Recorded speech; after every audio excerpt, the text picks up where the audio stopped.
दोस्तों, क्या आप जानते हैं महात्मा बुद्ध की रहस्यमयी प्रेरणादायक कहानी? मृत्यु का सच अगर जानना चाहते हो तो ये वीडियो अंत तक देखो। एक बार की बात है, महात्मा बुद्ध अपने शिष्यों के साथ एक गांव में प्रवास कर रहे थे। उनकी ख्याति दूर दूर तक फैल चुकी थी और लोग उनसे ज्ञान प्राप्त करने के लिए बड़ी संख्या में आते थे। उसी गांव में एक धनी व्यापारी का निवास था जिसका नाम सोमदत्त था। वह बहुत संपन्न था, लेकिन भीतर से अत्यंत भयभीत और बेचैन रहता था। उसे मृत्यु का बहुत भय था। अशांत व्यापारी और उसकी जिज्ञासा। एक दिन सोमदत्त ने सोचा कि महात्मा बुद्ध से अपनी जिज्ञासा का समाधान करवाना चाहिए। वह बुद्ध के पास गया और हाथ जोड़कर बोला, गुरुदेव, मैं दिन रात इस भय में जीता हूं कि एक दिन मेरी मृत्यु हो जाएगी।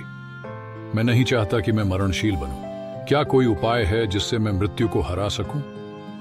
बुद्ध मुस्कुराए और बोले, सोमदत्त, यदि तुम वास्तव में मृत्यु को समझना चाहते हो तो तुम्हें एक कार्य करना होगा। बुद्ध की शर्त। सोमदत्त उत्सुकता से बोला, गुरुदेव, मैं कुछ भी करने को तैयार हूं, कृपया मुझे मार्ग दिखाइए।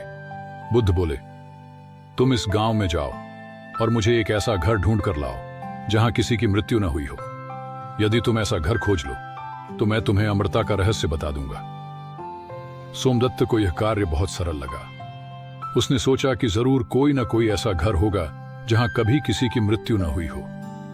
वह उत्साहपूर्वक गांव में खोजने निकल पड़ा। गांव में खोज वह पहले एक बड़े जमींदार के घर गया और वहां पूछा, क्या इस घर में कभी किसी की मृत्यु नहीं हुई?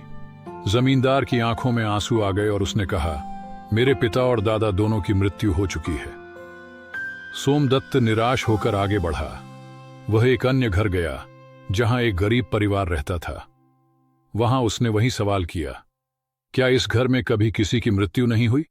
परिवार के मुखिया ने दुखी स्वर में कहा, मेरी पत्नी का कई साल पहले देहांत हो गया था। अब सोमदत्त को कुछ अजीब लगने लगा। वह कई घरों में गया। किसी ने माता पिता को खोया था, किसी ने भाई बहन को, तो किसी ने अपने बच्चों को। पूरे गांव में ऐसा कोई घर नहीं था जहां मृत्यु न हुई हो। बुद्ध का रहस्योद्घाटन। थका हारा और निराश होकर सोमदत्त बुद्ध के पास लौटा और बोला, गुरुदेव, मैं सारे गांव में घूम आया, लेकिन ऐसा कोई भी घर नहीं मिला जहां किसी की मृत्यु न हुई हो। बुद्ध ने प्रेमपूर्वक कहा, यही मृत्यु का सत्य है सोमदत्त। मृत्यु अपरिहार्य है, इसे टाला नहीं जा सकता। तुम इसे जितना अधिक टालने की कोशिश करोगे उतना ही यह तुम्हारे मन को भयभीत करेगी। सोमदत्त ने हताश होकर पूछा, तो फिर इस भय से कैसे बचा जाए?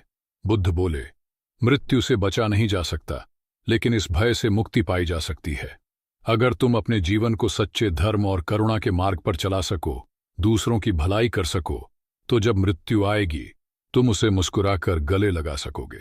सोमदत्त का आत्मबोध। सोमदत्त को अब मृत्यु का वास्तविक अर्थ समझ आ गया था। उसने अपने जीवन को सद्कर्मों में लगाने का निश्चय किया और उस दिन से वह निडर होकर जीने लगा। कहानी से सीख।